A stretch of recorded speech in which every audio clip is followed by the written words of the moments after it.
Today, I have the pleasure of speaking with Dr. Tiffany Perkins-Munn, Managing Director and Head of Data and Analytics for JP Morgan Chase Marketing. They think sometimes they think AI, they think, Skynet or whatever that's going to take over the world, right? They're afraid to use it. There's this big adoption hurdle internally, and they think that's going to replace their jobs. But the reality is, it's not going to replace your jobs. It's going to make your job easier. It's going to make your life better. You're not going to kind of have to sit here and bang your head against Excel all day. You're going to have AI do what it needs to do, and you can focus on doing things that you enjoy. So I'm just curious on your thoughts of adoption with using AI in the workplace. I think people are moving closer. So let me say this. I think generative AI has brought people closer to really understanding what's possible with AI. It has Mhm. made it a hands-on, tangible thing that regular people who go to their regular jobs every day can connect with, right? It's not Mhm. like, oh, those are those data gurus over there building Right. models and right. It's like I am a regular person. I can connect with this tool and utilize it. That to me, I think has made it much more accessible as a theory so that people now have more, instead of talking about AI as this thing over there that they're doing that is coming to take our jobs, they understand it as a tool that can be useful. And I think that opens the door for them to understand or think about critically, how can I use this for my job, for my role, to help me in my day-to-day life? And so as that becomes more incorporated into society, this idea that AI is here to take over, I think will kind of die down because they see AI in action in front of them every day when they're using, even doing a Google search. The Google search gives you like the AI generated response, right? It just becomes more of a natural inclusion in the way that we think, in the way that we do, in the way that we search, and the way that we make selections on products and services. And as that becomes more prevalent, I think this idea that AI is around to take jobs will go away. Now, AI will replace some jobs, actually, in my perspective, but those are jobs that are like logic based, that are easy functionally to Right. execute, right? But that's fine because it also opens the door for so many more jobs. Like up until a few years ago, Absolutely. no one had even heard about a prompt engineer, right? Yeah, And there right, are right. a myriad of jobs like that AI will bring opportunities for people who have never even thought of data to get engaged with data as a discipline, as a career. Right. And I think the upside of what AI and ML can offer is much greater than the downside. And as people engage with it more and start to read about it more and understand how it works in their lives, I think there will come a time when there will be less concern about AI becoming sentient and taking over the world. Right. Yeah. Absolutely. I think you're 1,000% right. So, with AI playing a larger role in data and analytics within marketing, how do you hmm approach data privacy, bias, transparency in AI-driven marketing initiatives, particularly from the standpoint of financial services organization? I know we kind of touched on that. Yeah. We kind of talked about privacy, Right. but maybe we could talk about bias mitigation. Perfect. We could talk about bias mitigation and what was the other one? Transparency and Transparency. ethics, Yes. right? Yeah. Okay. Yes, please. So from bias mitigation perspective, I think you want diverse data sets. You want to ensure that training data represents diverse customer segments so that you don't have skewed results. And you want to, as I've mentioned several times, regularly audit data sets for potential biases, right? Sure. Um, in AI, for people who are executing AI, it's really important that they implement fairness constraints in AI models to prevent discrimination. Like some people may know this, but there are techniques like adversarial debiasing or equal opportunity methods that you can use to create algorithmic fairness. That's another bias mitigation strategy. Regular bias audits, which I talked about, like periodic audits of the Mhm. outputs to detect and correct unintended biases, and to use tools and frameworks that are designed to detect algorithmic biases. Um, Maybe diverse development teams, foster diversity in AI development teams to bring varied perspectives and reduce Right. unconscious bias. Mhm. Um, and then reduce bias in financial products by paying special attention to, like, are there any biases in credit scoring or loan approvals or insurance offerings? Like, really, checking to see understanding, paying attention to see if that's happening. Oh, and your next question was transparency, right? Yes, yes, yes. Right. You got a good memory. So from a transparency perspective, it makes me think of like explainable AI, right? Using interpretable AI models where possible, especially for decision-making processes that affect customers. There are techniques like Lime or SHAP that explain AI decisions. And I think that's another one that as AI becomes more explainable, people will start to engage with it more, like when they really understand how it's happening and why it got to the decision or what factors it used to Mhm. create the decision, come up with the decision.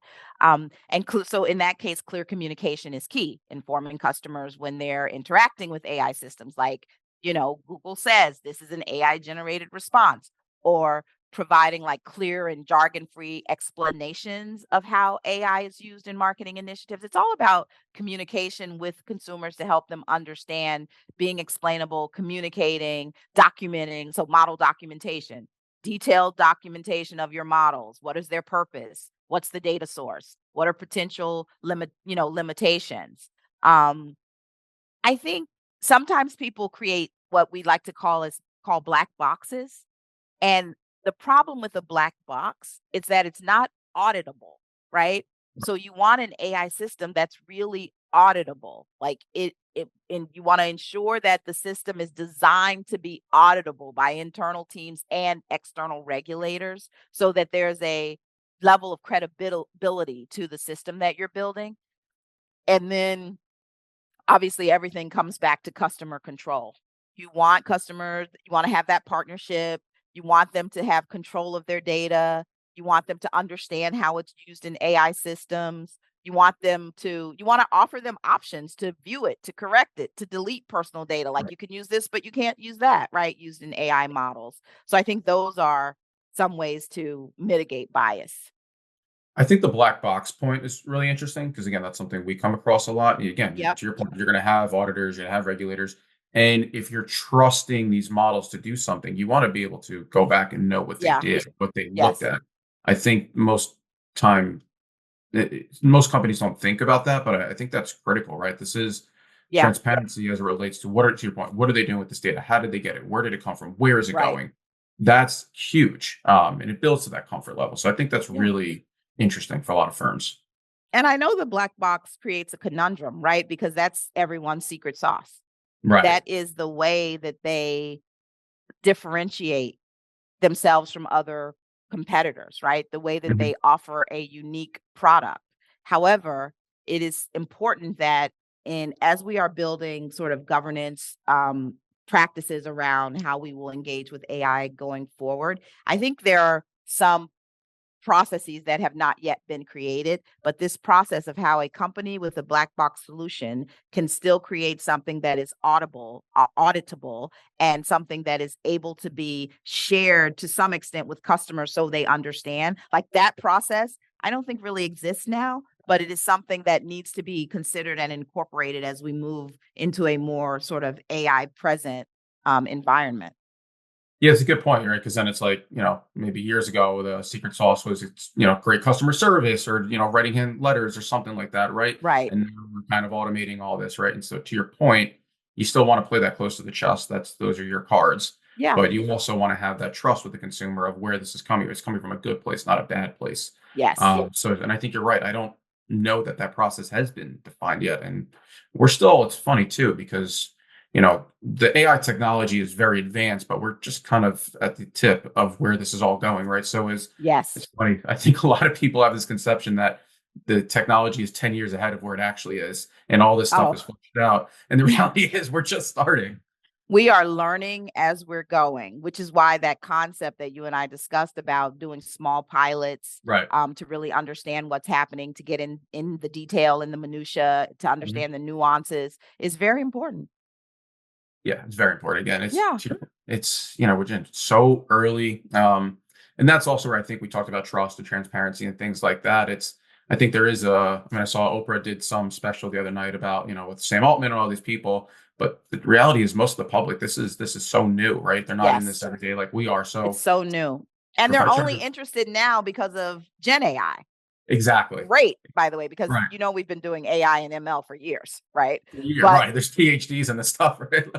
that Gen AI has connected the larger society to what is AI and what the possibility is magnificent, because Right. now it brings them into the conversation, in many ways into a conversation which I think many people didn't feel equipped to participate in.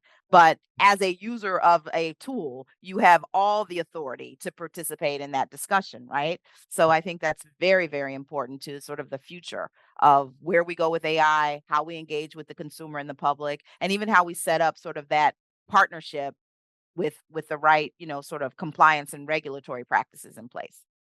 Right. And sticking with the future, I'm curious to get your thoughts on AI agents, right? I mean, I see companies rebranding to agentic this and oh, agents are the future, but I'm curious to see, do you think that agents are going to be autonomous? Do you think it's a blend of users interacting with agents? I'm just curious broadly because, same sort of thing.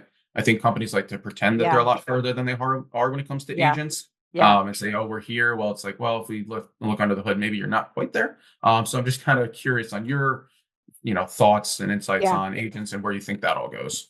So I don't think agents will ever be autonomous, quite honestly. I think they will approximate that. They might even mimic that, but will it be real is the question. Mhm. Because there is always some human intervention that is required to even get the agent up and running, to get the agent to continuously improve, to get the agency to execute in the way that you need it to execute, to deliver the information you want, to make sure that information is right. To me, it just goes back to opportunities in jobs and job Mhm. creation for people, right? I think this idea of autonomy will have to be redefined, because it won't actually be autonomous as long as there is human engagement, interaction, decision making that goes into the process, right? So it Mhm. might mimic autonomy, and but it won't ever. That's why bias is so important, because there's always going to be some kind of human engagement with the development, creation, execution, delivery, use of the tool. Right, And right. so in that way, we want to make sure that we are thinking through all of these things we've discussed here, because while it may promote itself as autonomous, if you dig down, dig inside, you'll realize that there are places where maybe there's more autonomy in some places than others, right? But Mhm. a purely autonomous tool is, I think, a far way off. I think it's a far way off, and I think, we spoke about adoption. I talk to customers all the time, and I'm the same way. I wouldn't want an AI agent or whatever technology sending emails on my behalf or communicating in my name or anything like that, right? Right. And even when we're working, we're automating processes, we're deploying AI, there's still always that human in the loop element. And it's interesting because from one hand, like, hey, we're going to automate this whole process, but it's like, oh, wait a minute, don't, because I still want to see what's going on. So I think it's the same kind of thought here of that's great, do the stuff that I don't want to do, but I'm not letting this out of my sight without getting eyes on it first. Yeah, exactly. And I think that'll always be the case. Like there will be people who will be, even when people were moving into the digital age, there were people who were like, I only want to engage digitally. I don't want to ever pick up the phone. I Mhm. want problem resolution and everything digital. I want to be able to go online and solve the problem. I don't want to call. Right. And then there are those people who are like, I am never logging on to any system, because the moment I put in my name and my password, I am at risk. And so there's that dichotomy of who people are, right? And Yep. there's some broad spectrum all along that barbell of those who absolutely don't and those who absolutely will. And I think this is the same thing, right? It's Mhm. always going to be there's always going to be a need for human intervention, human engagement, human interaction with these systems, because not everyone is going to be open to the system taking so much autonomous control over their lives. Right. I mean, I'm millennial and I hate chatbots. I hate anything. I'm picking up the phone and I'm calling you. Like, I want to talk Yes. to a person. Right. And Yeah. I think that then you also get into the generations, right? I know my Yeah. parents, like there's no way my father's using a chatbot, right? Like he's going to Yeah. call and he's going to talk to somebody. So it's also that generational adoption with this type of Yes. stuff. And I'm Gen X, but yet I am a texter for life. Like, you Mhm. want to talk to me? Text me. If I Yep. want something, I text. If I can't get through to text, I'm annoyed. If I have to call, I'm super annoyed. Right. Yeah. So, I don't want to be on your bad side. Well, you Well, better get that text working then. I gotta get that thing right. I gotta got my phone on me at all times. But this has been awesome. We've ran through all the Yeah. questions. I'm looking at 9 minutes left. Is there anything I didn't ask that you want to touch on just to kind of wrap up here? I don't think so. It's been great. It's been a great discussion. I've enjoyed it. Thank you for Th- inviting me. I appreciate it. This was fun. Before you hopped on, I told Denise this was my first time doing this, so you made it very Oh, easy yeah? on me. Oh, Yeah, good. yeah. I'm Okay. getting my feet wet. You were a good one to start with, so this was nice and easy. Thank you so much. Yeah, absolutely. My pleasure. Thank you, Dr. Perkins-Munn, for joining me today and sharing your very valuable insights. Look forward to catching up with you soon. Hopefully, we talk in the near future. And thank you to everyone who listened to our discussion today. To learn more about Lydonia, please visit lydonia.ai. And for more interviews like this one, please visit cdomagazine.tech. Thank you all so much, and we'll see you soon. Thank you.